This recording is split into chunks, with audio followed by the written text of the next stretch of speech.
네, 안녕하십니까. 모세오경 오늘 두 번째 시간을 이제 가져보려고 합니다.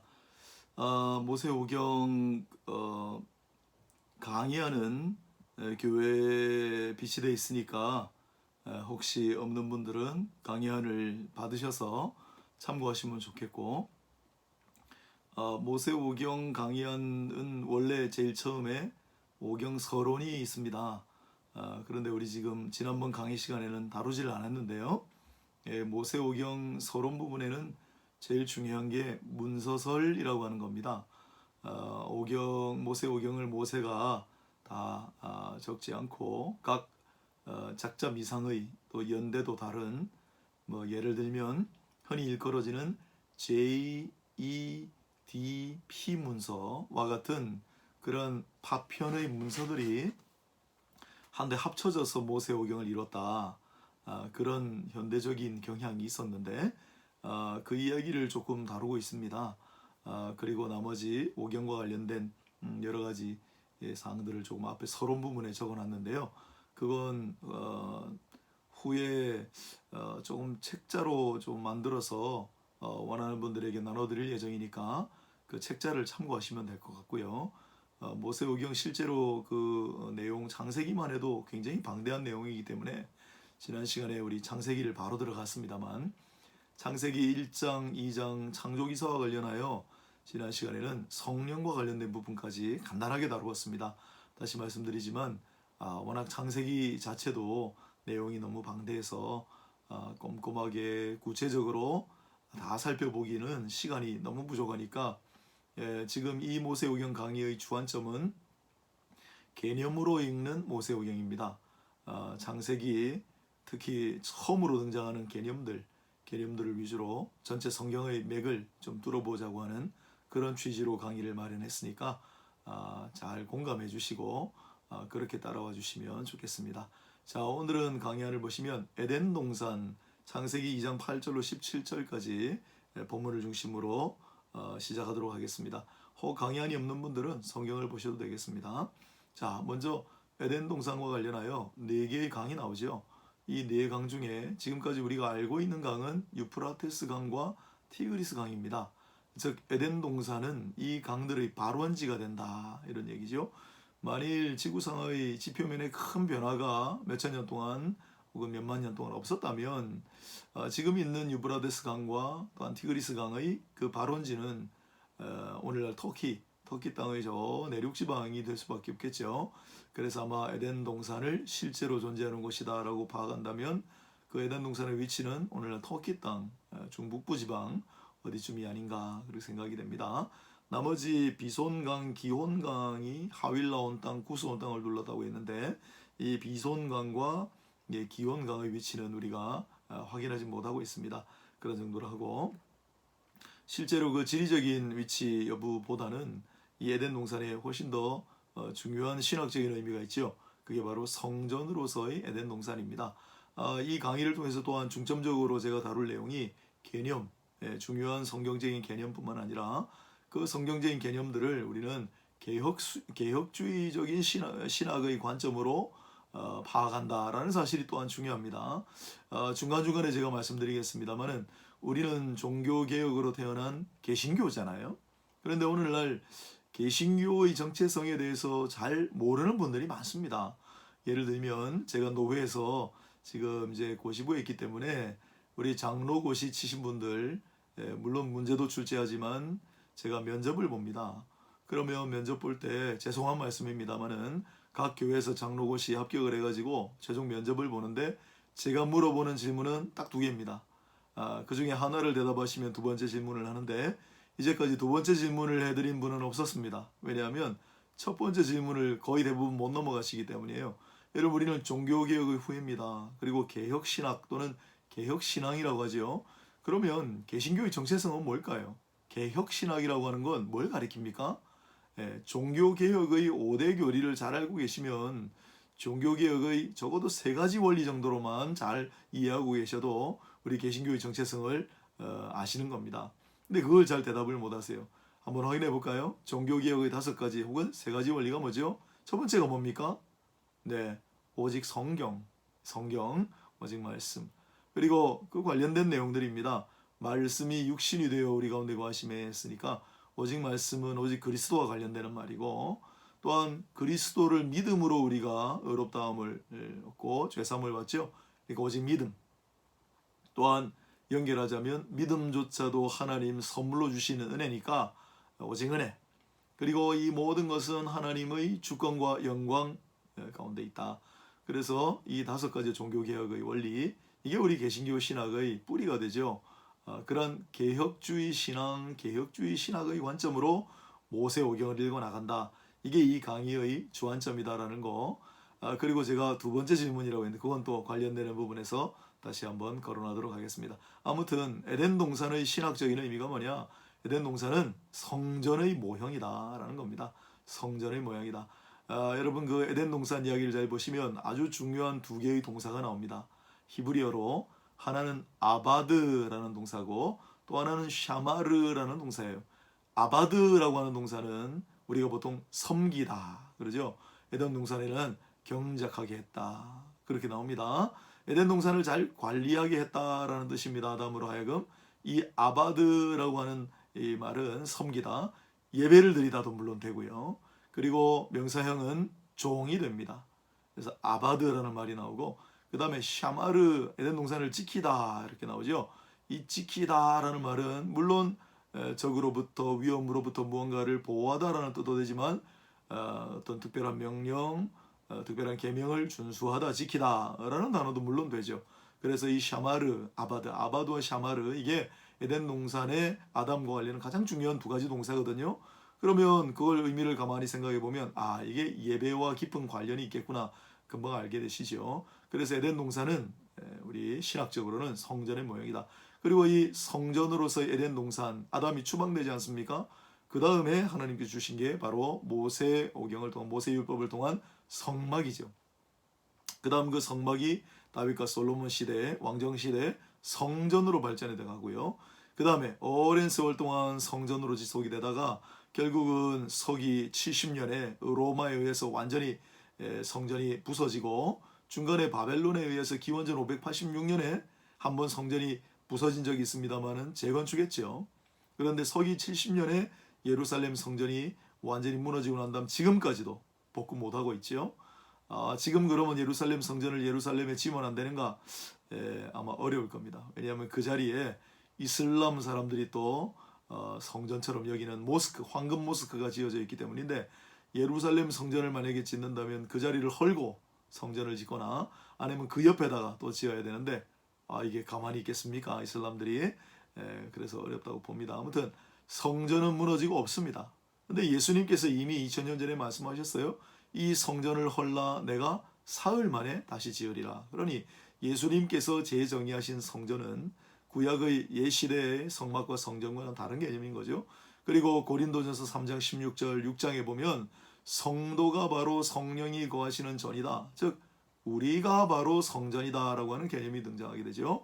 그 다음에 마지막으로 사도 요한을 통해서 하늘에 있는 성전, 요한계시록에 나오는 하늘 성전을 우리에게 보여주셨죠. 이렇게 성경은 가장 처음에 있는 창세기부터 마지막 책인 요한계시록까지 성전에서 시작해서 성전으로 끝나는데 그 이 땅에 세워진 성전의 첫 모형이 바로 에덴 동산이다 라고 기억하시면 되겠습니다. 에덴 동산과 성막 또는 성전은 유사점, 차이점도 분명히 존재합니다. 강의안을 보시면 제가 조금 기록해 놨는데요. 둘 다 동쪽과 연관이 있다.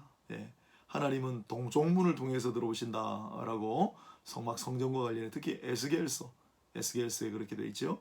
또한 강의 발원지가 되는데 물론 뒤에 에스겔서에 그 성전으로부터 생명의 물이 흘러나온다. 그래서 발목을 적시고 무릎을 적시고 허벅지를 적시고 그거 아시죠? 그 다음에 아담의 제사장직, 제사장직. 그래서 방금 말씀드린 아바드, 샤마르 관련되는 물론 성전에는 제사장이 있습니다. 언약과 관련이 있다. 그래서 에덴 동산에 아담에게 하나님께서 모든 나무의 실과를 먹을 수 있지만은 중앙동산에 있는 산옥가마는 먹지 말라 약속을 하셨죠. 그걸 지키면 또 불순종하면 물론 성막과 성전도 신의 산 언약이 있습니다. 그다음 가운데 나무가 있어요. 에덴 동산에도 생명나무가 있고 그리고 성막 성전에는 그걸 상징하는 가운데 보면 나무 모양의 등잔대가 있죠. 그 다음 출입을 막는 요소가 있는데 에덴 동산은 훗날 아담이 추방되고 난 다음에 불칼을 가지고 지키는 그룹이 있고, 그리고 마찬가지로 성막도 안에 들어가면 지성소를 더 구별해놨는데 지성소와 성소를 구별하는 그 휘장이 있지요. 그 휘장의 문양, 그 휘장의 무늬를 뭘로 만들어 놨겠습니까? 그룹, 즉 천사의 문양을 해놨단 말이죠. 그러니까 지성소를 보호하는 역할도 그룹이고 에덴 동산을 불칼을 가지고 지키는 것도 그룹 천사다. 그런 의미에서 유사점이 있는 겁니다. 자, 에덴 동산은 그 정도로 하고요. 2장 16절로 17절 에덴 동산과 관련된 행위 언약에 관해 잠시 다뤄보도록 하겠습니다. 우리가 구약 이 모세오경에서 다루는 것은 엄밀히 말하면 성경 신학에 해당합니다. 성경을 이제 우리가 쭉 이제 한번 해석을 해보고 그 안에 담긴 신학을 살펴볼 텐데, 이 행위 언약 또 은혜 언약 하는 이 개념들은 우리가 흔히 말하는 조직 신학 또는 교리, 교의 신학에서 다루는 내용입니다. 그러나 그러한 내용들도 관련되는 부분들이 나올 때 제가 다뤄보도록 하겠습니다. 자, 이 에덴 동산의 이야기는 최초로 언약이라고 하는 그러한 언약이라고 하는 개념이 간접적으로 등장하는 장면이다, 이렇게 말씀드릴 수 있겠습니다. 나중에 아브라함 때 공식적으로 언약을 체결하는 장면 창세기 15장에 나옵니다. 그때 언약이라고 하는 개념도 처음 단어로 등장하는데, 보통 우리가 언약을 어떻게 정의하느냐 하면, 잘 기억해 보십시오. 언약이란 하나님께서 피로 맺으신 주권적인 약정이다 그럽니다. 하나님께서 피로 맺으신 주권적인 약정이 바로 언약이다 그럽니다. 그런데 그 개념은 아브라함 때, 역사시대, 족장시대 비로소 등장하지만, 그러나 그 의미 내용은 이미 아담 때 등장한다라는 사실을 주목하셔야 됩니다. 에덴 동산을 창립하시고 아담을 그 가운데 아바드, 섬기고 샤마를 지키라고 말씀하시면서 하나님께서 아담과 언약을 맺으셨지요. 뭡니까? 모든 것을 네가 자유롭게 할 수 있다. 또한 그 안에까지 포함될 수 있을지 모르겠지만은 모든 것의 이름도 아담에게 짓도록 하는 장명 권한도 허락하시고 경작하고 지키고 다스리는 권한을 부여하신 동시에 구체적인 약속으로 모든 실과를 먹을 수 있되 선악을 알게 하는 나무 열매만은 먹지 말라, 이 약속을 했기 때문에 이것을 우리가 언약이라고 부르고, 그리고 이 언약은 특별히 행위 언약이라고 부릅니다. 왜 그러냐면 아담이 이때는 하나님의 형상대로 지음을 받고 죄를 짓고 부패하고 타락하기 전이기 때문에 자유의지를 가지고 얼마든지 그 행위를 지킬 수 있었다. 선택할 수 있었다. 그렇게 보기 때문에 행위 언약이다 그럽니다. 그런데 자유의지로 아담이 결국은 자기가 좋은 길을 선택해서 그 범죄의 길로 걸어가고 말았죠. 그래서 행위 언약은 그것으로 이제 깨어지고 말았습니다. 아무튼 이 행위 언약이라고 하는 개념을 기억해 놓으시고, 그때 아담의 상태는 자유의지로, 제가 강의안에 좀 적어놨습니다만 행위가 가능한, 죄를 짓지 않을 수 있는 상태, 괄호에 제가 라틴어로 좀 적어놨어요. 죄를 짓지 않을 수 있는 상태였습니다. 그래서 행위 언약을 하나님께서 체결하신 것인데, 그러나 아담은 자기의 의지로 죄를 짓고 말았지요. 그 이후에 아담이 범죄함으로 원죄라고 하죠. 원죄가 인류에게 다 전해짐으로써 그 이후에는 죄를 짓지 않을 수 없는 상태로 우리 인간이 전락하게 되죠. 그래서 그 이후에 아담 이후에 하나님께서 인류와 맺으시는 언약, 계속 언약을 체결하시거든요. 그래서 이 언약은 성경 신학에서 굉장히 중요한, 물론 조직 신학에서도 중요한 개념 중에 하나입니다. 그래서 이걸 특별히 언약 신학이다 그렇게 부르기도 하죠. 종교개혁의 루터 칼빈 종교개혁자들은 언약을 굉장히 중요하게 생각했습니다. 그 중에서도 언약을 자기 신학의 핵심으로 여기는 분들이 있었는데 그분들이 언약 신학자들이라고 불리고, 이 언약 신학이 아름답게 꼽힌 데가 어딘가 하면 바로 스코틀랜드입니다. 그래서 스코틀랜드의 언약 신학, 또 영국의 청교도들, 그들이 언약 신학을 발전시켜 나갔어요. 그래서 이 언약 신학이 발전한 곳에서는 계약 이론이 발전합니다. 그리고 오늘날 이제 많은 서구 선진국들이 바로 그 일종의 하나님 은혜 혜택을 입게 되죠. 아무튼 이 언약신학, 스코틀랜드 장로교의 언약신학, 영국의 청교도 신학이 우리 선교사님들을 통해 우리 한국 신학의 접목이 됩니다. 그래서 우리 대한민국의 한국교회의 신학은 언약신학과 밀접한 관련이 있다라는 사실을 또 이 장면을 통해서 여러분 염두에 두고 꼭 기억하시길 바랍니다. 언약은 우리에게 퍽 중요합니다. 그래서 이 아담의 행위 언약이 이제는 사라지고 그 이후에는 전부 은혜의 언약이라고 부릅니다. 은혜의 언약. 하나님께서 은혜로 체결해 주시는 언약이다. 여러분, 원죄로 말미암아 태어날 때부터 죄성을 가지고 태어나는 인생들, 이 피조물들과 하나님께서 무슨 언약을 체결하시겠습니까? 그러나 그 죄인된 피조물과도 그들을 존중하시고 언약을 체결해 주셨다. 그래서 은혜 언약이라고 부릅니다.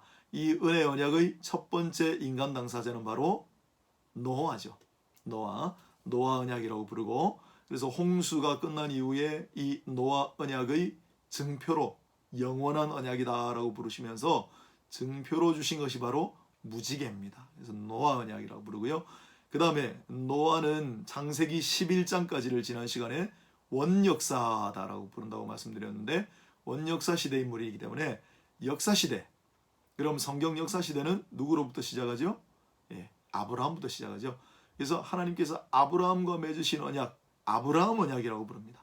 그 언약이 갱신되어 가는데 이후에 이삭과 맺은 언약은 이삭 언약이라고 불러도 되지만 역시 아브라함 언약의 갱신이다. 야곱도 마찬가지고 요셉도 마찬가지입니다. 족장을 대표하는 첫 아브라함과 맺으신 언약, 아브라함 언약. 아브라함 언약. 그것도 역시 은혜 언약입니다. 그리고 쭉 이어져 가다가 언약을 새롭게 정말 전면적으로 갱신한 사건이 바로 다윗 언약이죠. 다윗 언약. 그래서 다윗 언약, 그 다음에 쭉 이어져 가면 예레미야와 에스겔을 통해 새 언약을 체결하신다기보다는 새 언약을 예고하시죠. 그리고 새 언약은 누구로 말미암아 체결되었느냐면 바로 우리 주님이신 예수 그리스도가 이 땅에 오심으로 새 언약이 체결되었죠. 이렇게 언약이 쭉 전개되어 나가니까 좀 기억하시기 바랍니다. 자, 아무튼 이 아담과 맺은 언약은 행위 언약이다. 특별한 언약이었습니다. 그리고 그 이후는 전부 은혜 언약이다. 이것 말고도 구원 언약, 구속 언약이라는 개념도 쓰기도 합니다만은 나머지는 조직신학, 교의신학에서 다루는 내용들이기 때문에 넘어가도록 하겠습니다. 자, 아무튼 이 행위 언약으로 말미암아 여러분 성경 앞부분을 잘 생각해 보십시오. 하나님이 창조하실 때 토브라는 단어 제가 가르쳐드렸죠. 토브, 좋다, 선하다, 아름답다. 이 토브라는 단어가 계속 나옵니다. 하나님 보시기에 좋았더라, 하나님 보시기에 좋았더라, 하나님 보시기에 심히 좋았더라. 전부 좋은 얘기, 선한 얘기, 아름다운 얘기만 써져 있습니다. 그런데 이 아담의 행위 언약, 여러분 잘 알고 계시죠? 아담은 결국 하와와 더불어 자기의 자유의지로 범죄하는 길을 선택하고 말지 않습니까? 그 이야기가 어렴풋하게 암시되어 있습니다.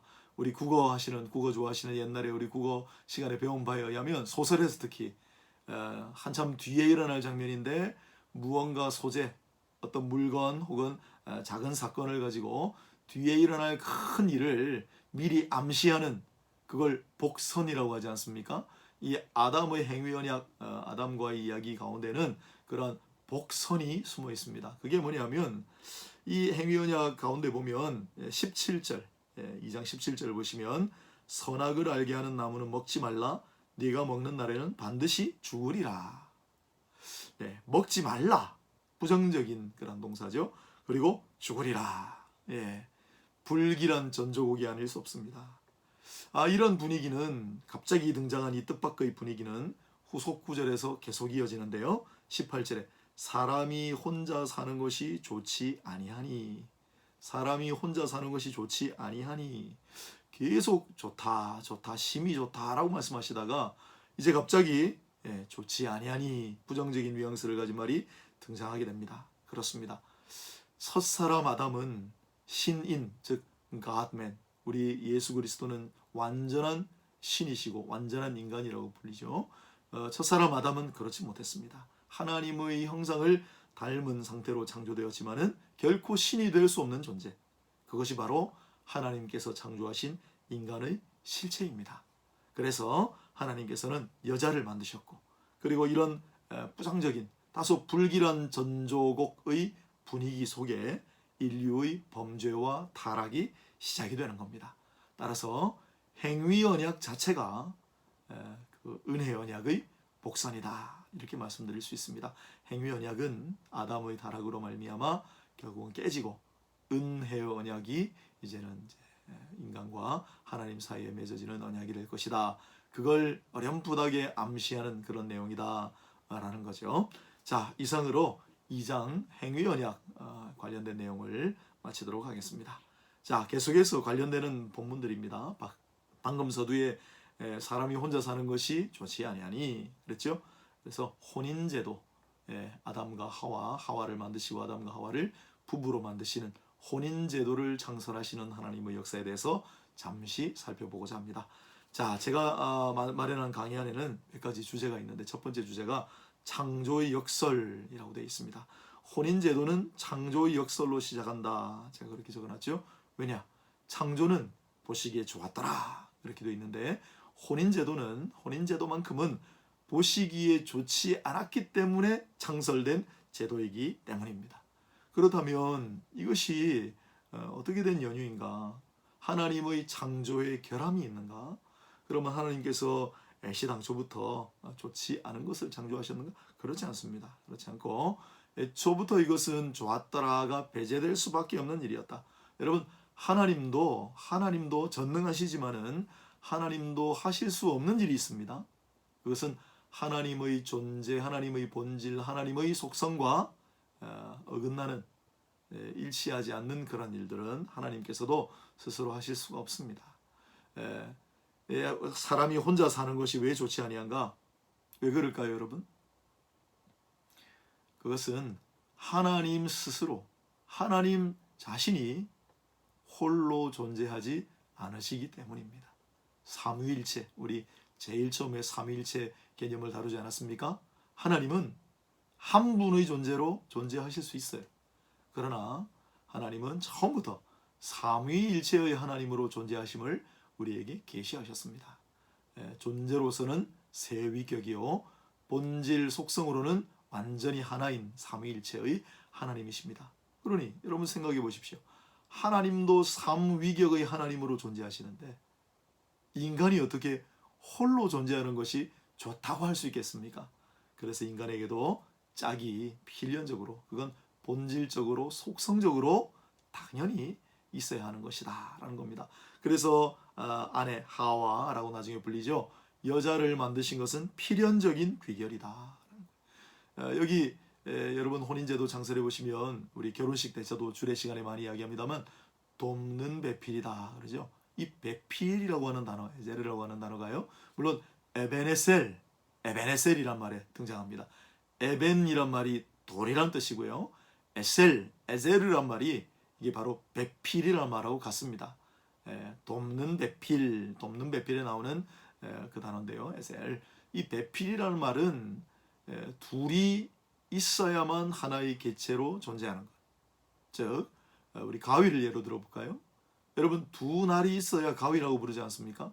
한쪽 날만, 그게 아무리 날카롭고 물건을 잘 잘라도 한쪽 날만 있는 도구를 가위라고 부르지는 않습니다. 칼이 될 수는 있을지언정.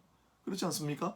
이렇게 항상 쌍으로 존재해야만 그 정체성이 성립되는 것, 그게 배필입니다. 그래서 배필은, 즉 남자의 짝, 여자의 짝은 있어도 그만 없어도 그만이 아니라 반드시 있어야 되는 존재, 그게 배필입니다. 하나님께서는 삼위일체의 본질과 속성에 따라 첫사람 아담에게 그 짝이 되는 배필, 여자를, 처음에는 여자를 만드시고 그랬죠. 여자를 만들어 주신 겁니다. 자, 그렇다면 어떻게 여자를 만드셨습니까? 아담이 잠든 사이에 갈비뼈 하나를 취하여 여자를 만드셨다. 과학이 발달하기 전에, 해부학이 특별히 발달하기 전에 수많은 사람들이 실제로 그렇게 믿고 아담은 남자는 여자보다 갈비뼈가 하나 부족할 것이다 라고 믿어왔습니다. 그런데 차츰 해부학이 발달하고 과학이 발달하면서 남자와 여자의 갈비뼈, 여러분은 혹시 남자의 갈비뼈가 여자보다 하나 모자란다고 지금도 생각하고 계신 거 아닙니까? 엑스레이 한번 찍어 보십시오. 똑같습니다. 그러면 이 말 뜻은 무엇일까요? 그래서 이 아담의 갈비뼈 하나를 취하여 여자를 만드셨다. 이 구절을 어떻게 써갈 것인가 지금도 많이 되고 있습니다만은 역사적 아담 논쟁이라고 부릅니다. 역사적 아담 논쟁. 이 아담이라고 하는 인물은 실제 역사 속에 존재했는가? 네, 그렇습니다 라고 보는 게 전통적인 견해겠고요. 그러나 그렇다면 왜 우리는 갈비뼈가 하나 모자라지 않습니까? 그렇게 되지 않겠어요? 그래서 이 아담은 역사 속의 실존 인물이라기보다는 사람을 하나님께서 지으신 것은 틀림없는 사실인데 그 하나님께서 지으신 사람의 원형이다. 하나의 모델이다. 하나의 은유적인 표현이다. 은유적인 인물이다. 비유적인 인물이다. 이게 바로 원형적 아담 이론이다. 그럽니다. 그리고 진화론, 창조 진화론을 주장하는 측에서는 이 아담이라고 하는 사람은 실존 인물이 아니다. 실존 인물은 아니다. 그렇게 보는 거죠. 자, 이렇게 크게 우리 쪽에 세 가지 입장이 있습니다. 전통적인 견해가 있고요. 우리 쪽에. 그 다음에 원형적 인간, 원형적 아담론이 있고요. 그리고 창조 진화론, 창조론을 부정하지는 않습니다. 그러나 창조 진화론을 주장하는 분들은 이 아담이 역사적 실존 인물은 아닐 거라고 생각합니다. 역사적 실존 인물이 아니다. 하나의 비유적인 표현이다. 그렇게 보는 입장에서는 갈비뼈 하나를 취하여 여자를 만들었다. 그 해석은 아무 문제가 없습니다. 왜냐하면 그건 하나의 은유적인 이야기고 하나의 신화에 불과하기 때문입니다. 그러나 전통적인 견해를 주장하는 사람들은 그걸 해석해내야 되겠죠. 그런데 여러분 참 얼마나 놀라운 일입니까? 제가 좀 적어놨습니다만 1996년도에 7월달 복제양 둘리가 탄생한 거 아시죠? 사람의 세포에서 DNA를 추출해서 그걸 통하여 그대로 그 둘리의 복제 양을 개체를 만들어냈습니다. 여러분 그게 1996년입니다. 여러분 사람도 세포 하나 유전자를 가지고 이렇게 개체를 복제해낼 수 있다면 하나님께서는 능치 못하실 일이 뭐가 있겠습니까? 예전에는 갈빗대에서 취하여 그걸 갈비뼈 하나로 볼 수밖에 없었지만은 오늘날 과학이 발달하니까요. 사람도 여러분 세포가 눈에 보입니까? 세포 안에 있는 유전 물질이 우리 눈에 보일 수 있나요? 없잖아요. 근데 눈에 보이지 않는 그 물질을 가지고 사람도 복제양을 만드는데 하물며 하나님께서 무엇인들 못하시겠는가? 그런 식으로 생각한다면 아담의 갈빗대로부터 취하여 여자를 만들었다고 하는 이 내용도 충분히 우리가 이해하고 해석할 수 있다. 이렇게 생각이 듭니다. 자, 이 혼인제도에 관련돼서 몇 가지 묵상할 내용이 있습니다. 제가 좀 강의 안에 적어놨는데요. 아주 중요한 개념입니다. 첫 번째로 혼인은 하나님께서 주관하신다라고 하는 사실입니다. 혼인제도를 장설하신 분은 바로 하나님이시다. 혼인제도뿐만 아니라 남녀가 서로 부부관계를 맺을 때 우리는 내 짝도 저는 남자니까 제 아내, 여자분들은 내 남편도 우리 믿는 사람들이라면 하나님께서 주관하셨다. 이 결혼을 그렇게 믿음으로 나아가야 할 줄로 믿습니다. 하나님이 혼인의 주관자십니다. 나중에 모세오경 뒷부분 신명기를 보시면은 약속의 땅에 훗날 들어갈 때 절대 그곳에 살고 있는 가나안 부족이라고 하죠. 혼인 관계를 맺지 말라.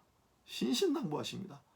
그것은 바로 혼인을 주관하시는 이가 하나님이시라는 간접적인 증거가 되겠죠. 두 번째로 혼인과 관련하여 중요한 개념 중에 하나가 바로 부끄럽지 아니한 거룩한 성과 거룩한 혼인을 의미한다라는 사실입니다. 남자와 여자가 부부를 이루는 것이니 부끄러울 것이 없습니다.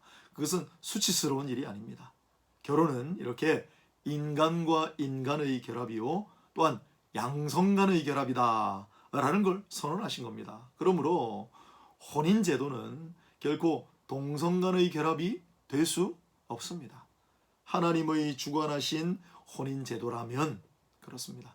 더더군다나 사람과 짐승 간의 교합은 있을 수가 없는 이야기입니다. 그건 하나님께서 창설하신 혼인제도의 정면으로 반하는 것입니다. 훗날 모세가 받은 율법, 출애굽기에도 또한 레위기에도 신명기에도 율법들이 여러 가지가 있지요. 출애굽기는 시내산 율법이라고 부르고 레위기에는 특히 성결법전이라고 부르고 민수기는 광야법전, 신명기는 그냥 신명기 법전이라고 부릅니다. 그 율법 규정 중에 근친상간을 금하는 규정뿐만 아니라 동성간의 교합, 심지어 사람과 짐승 간의 교합을 전부 금지하는 규정을 두고 그것을 어겼을 경우에는 사형에 처하는 사형을 언도하는 규정들이 많이 있습니다. 그러나 그 율법까지 가지 않더라도 이 혼인은 하나님께서 주관하셨다는 걸 우리가 충분히 수긍하고 그걸 인정한다면 동성끼리의 결합이라든지 사람과 짐승의 교합은 있을 수가 없는 일이죠. 그걸 잘 생각하시고요. 그리고 세 번째, 혼인은 본래 일부 일처로 시작되었다라는 사실을 우리는 이 아담과 하와의 혼인을 통해 인지합니다. 그죠? 아담의 부인은 하와 한 사람이었습니다. 이게 원래 혼인의 결혼의 원형입니다. 그런데 뒤로 갈수록 성경에도 많은 인물들이 아내들을 2사람, 3사람, 많게는 솔로몬 같은 인물들은 얼마나 처첩을 많이 견디렸습니까? 그 바람직한 현상이 아닙니다. 결코 바람직한 현상이 아닙니다. 나중에 왕정시대, 열왕기시대에 보면 하나님께서 왕을 세워달라고 하는 백성들의 요구를 수락하시면서 왕의 조건으로 뭘 이야기하셨습니까? 아내를 많이 두지 말라. 왜 그러셨을까요? 난잡하게 되고 여러 가지 질서가 무너지기 때문이다. 그런 측면도 물론 있겠지만은 원래 혼인이라고 하는 제도가 일부 일처로 시작된 제도입니다.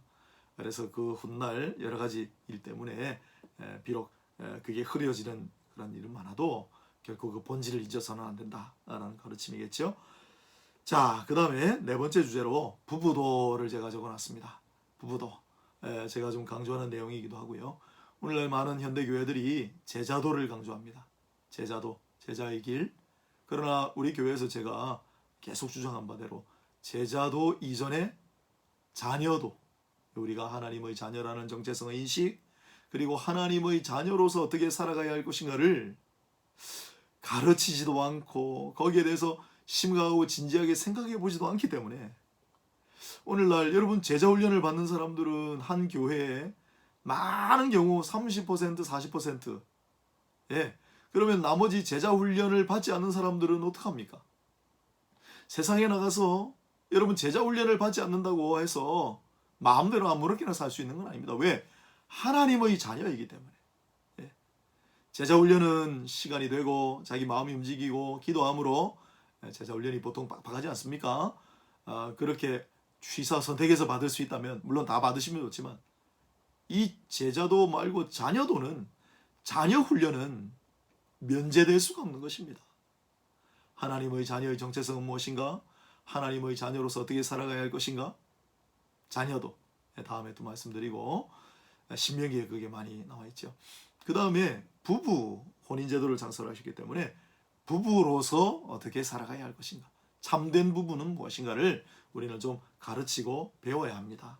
오늘 이 짧은 구절 속에 부부가 무엇인가 우리 몇 가지 원칙을 알 수 있습니다. 첫 번째, 부부란 하나님께서 짝지어 주신 인연이다라고 하는 사실을 우리 잊지 말아야 한다는 거예요. 물론 이 창세기 혼인 장면에는 안 나오지만 마태복음 19장 6절에 주님께서 이 혼인 제도를 새롭게 가르쳐 주시면서 하나님께서 짝지으신 것을 사람이 나누지 못할지니라. 사람이 나누지 못할지니라. 물론 그 시대에도 이혼이 흔했습니다. 그런데 그 이혼이 일방적으로 남성에게만 유리하게 되어 있었죠. 중세 시대도 마찬가지고요. 그래서 주님께서는 하나님께서 짝지어 주신 인연을 함부로 사람이 나눌 수 없다. 절대적인 원칙을 우리에게 말씀하셨어요. 그걸 우리는 정말 소중하게 받아들여야 합니다. 아까도 말씀드렸습니다마는 이 결혼, 부부라고 하는 것은 하나님이 주관하신다. 믿으십니까? 그렇다면 여러분 옆에 있는 소중한 짝을 귀하게 여기시고 사랑하시기 바랍니다. 또한 뼈 중의 뼈요 살 중의 살이다 라고 하는 표현을 하지 않습니까? 인류 최초의 서정시 아름다운 노랫말이다 라고 누군가는 이야기했는데요. 내 뼈 중의 뼈 살 중의 살이다 라고 아담이 하와를 가리켜 여자를 가리켜 말했습니다. 내 뼈보다도 더 소중한 뼈, 내 살보다도 더 소중한 살이라는 뜻이죠. 예, 그렇게 소중한 것이 바로 하나님께서 우리에게 맺어주신 배필이다라는 사실을 잊지 말아야 하겠습니다. 두 번째, 부부의 원리는 남녀라고 하는 서로 다른 성이 만나 부부가 된다는 사실을 잊지 말아야 한다는 것입니다. 남녀라고 하는 서로 다른 성이 만나 하나가 된다. 즉 부부도를 가르칠 때 제일 먼저 가르쳐야 할 것은, 물론 무조건 하나됨을 먼저 가르치면 안 돼요. 서로 다른 두 사람이 하나가 된다. 서로 다르다는 것을 양보하고 이해하고 관용하는 것이 부부관계에 있어서 절대적인 원칙이다라는 걸 우리가 꼭 가르치고 배워야 한다는 것입니다. 그래서 서로 이해하고 서로 희생하고 서로 양보하고 서로 헌신하는 것이 부부에는 전제되어 있습니다. 세 번째로 서로 돕는 배필이다. 아까 말씀드렸는데 이것은 기능적인 존재가 아닙니다. 기능적으로 서로 돕는다라고 하는 말이 아니라 존재적인 관계다. 그 말씀드렸죠. 그리고 서로 도움으로 1 플러스 1이 2가 아니라 1 플러스 1이 때로는 무한대가 되는 시너지 효과를 일으킨다라는 사실을 기억하시고, 네 번째로 한 몸을 이루라. 한 몸을 이루라. 그래서 두 사람이 하나가 된다는 거. 그래서 우리 대한민국 민법에도 부부상의 의무 중에 하나가 동거 의무 또는 정조 의무가 있거든요. 네, 그게 모두 하나님의 창조 질서가 그대로 드러난 것입니다. 이 부부도 네 가지를 강연을 통해서 다시 한번 익히시고 또 서로 가르쳐 가시면 좋겠습니다. 자, 이제 창세기 3장 인류의 범죄와 타락 부분을 한번 살펴보도록 하겠습니다. 창세기 3장은 여러분 잘 아시다시피 뱀의 계략에 따라 아담과 하와가 범죄하고 그로 말미암은 하나님의 심판, 그리고 아담과 하와의 추방, 그리고 타락에 관한 서사 내러티브입니다. 앞서 말한 대로 이미 불길한 전조가 있었습니다. 그리고 그 조짐은 마침내 현실이 되었습니다. 이게 형식적으로 볼 때도 충분히 인지돼요. 성경이 참 놀라운 책입니다. 히브리 성경은 원래 장절 구분이 없습니다. 지금 우리가 보는 창세기, 출애굽기 이런 책 구분조차도 없을 뿐더러 몇 장 몇 절 구분이 아예 없습니다. 이 장절 구분이 생긴 건 13세기 와서예요. 그래서 우리가 지금 가지고 있는 성경 2장 마지막 부분하고 3장 첫 번째 부분은 자연스럽게 이어지는, 그래서 앞부분에 불길한 전조 복선이라고 그랬잖아요. 그 불길한 전조 복선이 이제 그대로 현실이 되는, 그걸 그냥 부드럽게 이어놨습니다. 3장은 사실은 그런데로 번역하는 접속사로 시작합니다. 그리고 2장 마지막 부분에 벌거벗었으므로라는 단어가 나오거든요. 그리고 3장 1절에는 간교하니라, 뱀이 간교하니라, 두 사람이 벌거벗었다, 뱀은 간교하다. 전혀 다른 단어 같지만 이 벌거벗었다라는 단어는 히브리어로 아룸임이라고 그러고요. 간교하다라는 말은 아룸이라고 합니다. 단어의 뉘앙스 자체도 아룸임, 아룸 그래서 연결했고요. 그 다음에 자연스럽게 접속사로 연결해놨고요. 앞부분에는 복선, 암시를 깔았고 이제 그게 현실화되는, 성경이 이렇게 정교한 책입니다. 왜 그럴까요? 하나님의 말씀이기 때문에 그렇습니다. 자, 먼저 우리 이 타락기사는 뱀부터 나오죠. 뱀의 존재. 여러분, 창세기 3장의 뱀은 어떤 존재로 알고 계십니까? 창세기 3장의 뱀을 어떤 존재로 알고 계십니까? 제가 가끔씩 말씀드리는 아우구스티누스, 어거스틴이라고 하죠. 영어로 아우구스티누스는 그 사람 이후로는 모두 이 뱀을 사탄의 현현이다, 사탄의 모양을, 뱀의 모양을 빌어 나타난 사탄이다, 약간 일종의 영적 해석이 되겠죠. 그렇게 쭉 보아왔습니다. 그렇다면 사탄은 어떤 존재인가?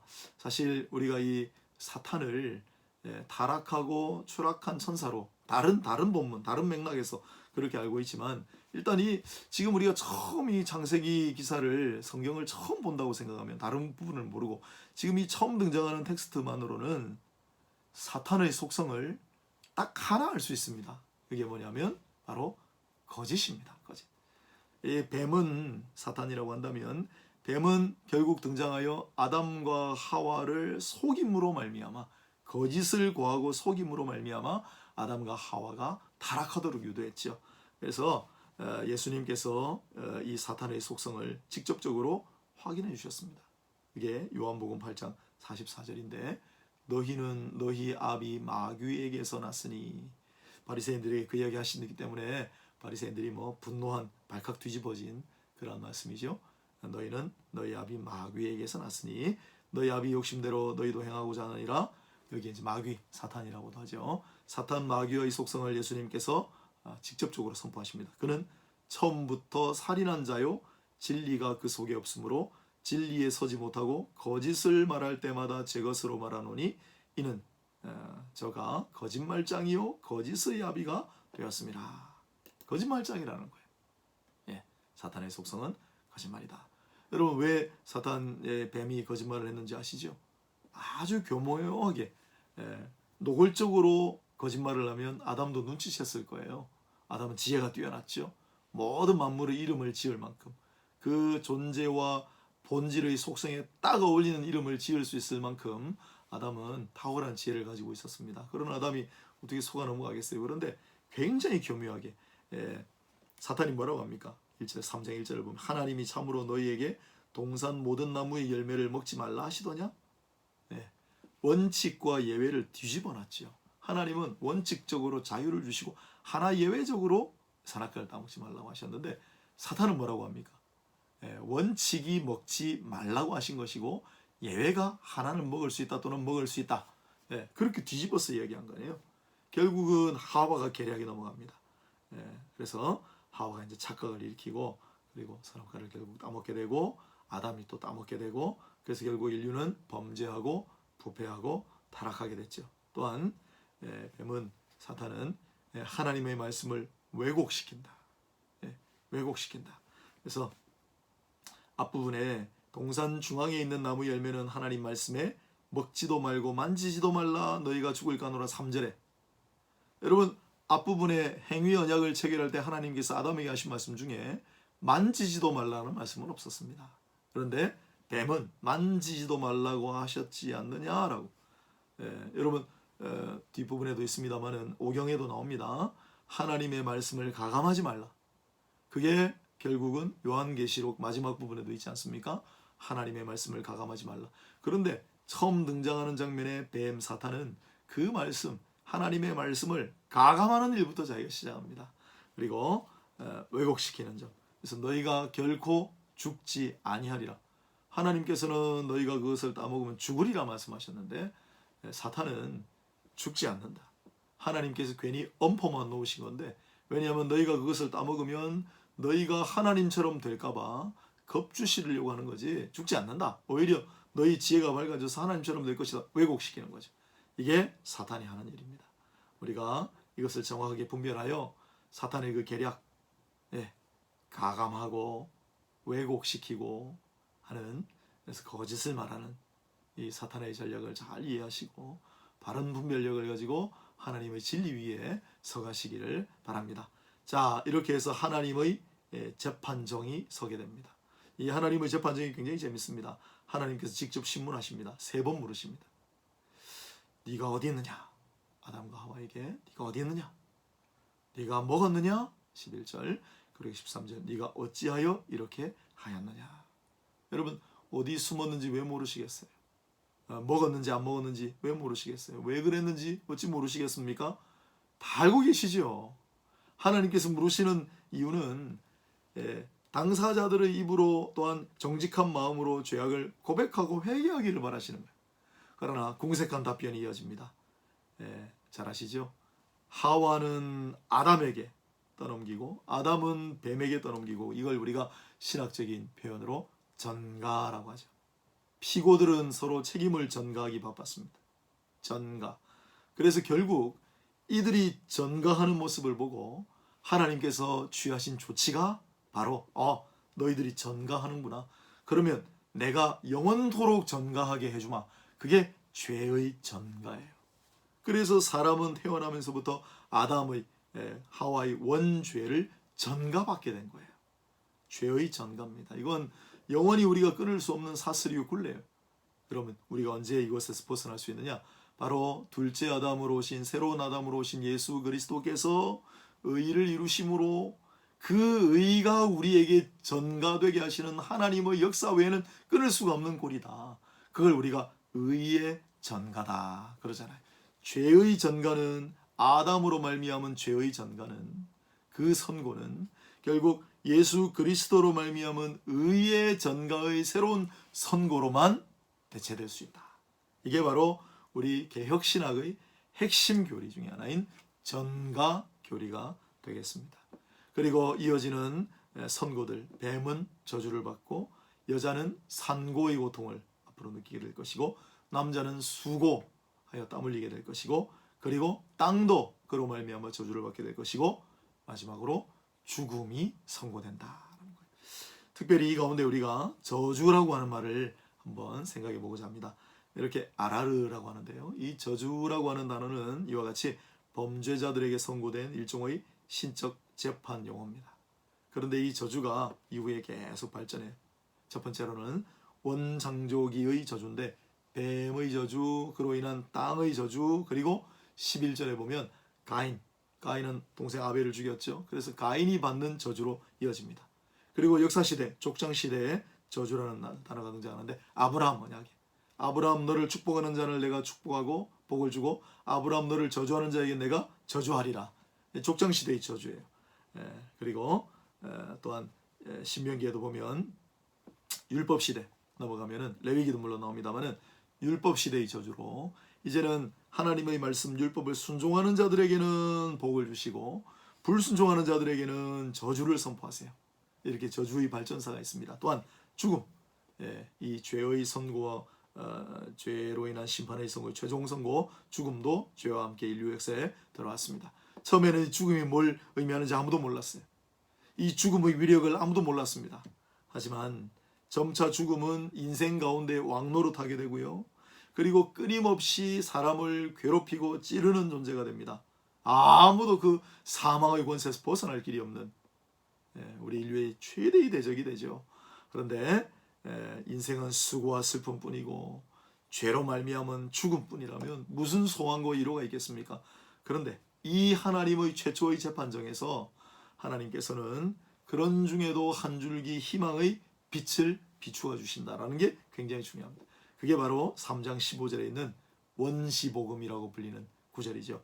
여자의 후손은 네 머리를 상하게 할 것이요 너는 그의 발꿈치를 상하게 할 것이니라. 여자의 후손은 물론 예수 그리스도를 가리킨다라고 보고요. 그 다음에 뱀은 사탄을 가리킨다. 그래서 예수께서 그리스도께서 뱀의 머리를 상하게 하실 것이다. 이게 첫째 아담과 달리 여자의 후손으로 나타날 첫째 아담은 그냥 성인의 개체로 지음받았죠. 그러나 둘째 아담으로 오시는 예수님은 처음부터 가장 인간의 초기 형태로부터 해서 쭉 성장하시는 모습으로 오시죠. 인간의 모든 것을 그대로 다 체험하시는 이유죠. 그래서 여자의 후손으로 나타나실 예수님은 원인 제공자인 사탄을 괴멸시킬 것인데 처음 초림하실 때는 머리를 상하게 하고 그리고 다시 오실 주님은 완전히 사단 마귀의 세력을 괴멸시키실 것이다. 이러한 내용을 우리가 알고 있습니다. 그런데 창세기 3장 15절에 어렴풋하게 희미하게 나와 있는 이 복음, 그걸 우리가 원시복음이라고 한다. 오랜 세월 동안 인간은 이 놀라운 소식을 제대로 깨달을 수가 없었습니다. 하지만 사도 바울을 통해 성령께서는 로마서 5장 특히 첫사람 아담으로 말미암아 죄와 죽음을 전가받은 자들이 새 사람으로 오신 그리스도로 말미암아 의와 생명을 전가받게 된다는 놀라운 해석을 선사해 주셨습니다. 좋은 소식은 그러면 로마서까지 기다려야 되는 그렇지는 않습니다. 가까이에도 좋은 소식이 있었어요. 하나님께서는 이제 추방되어 떨고 있는 아담과 하와를 위해 친히 가죽옷을 지어 입히셨다. 친히 가죽옷을 지어 입히셨다.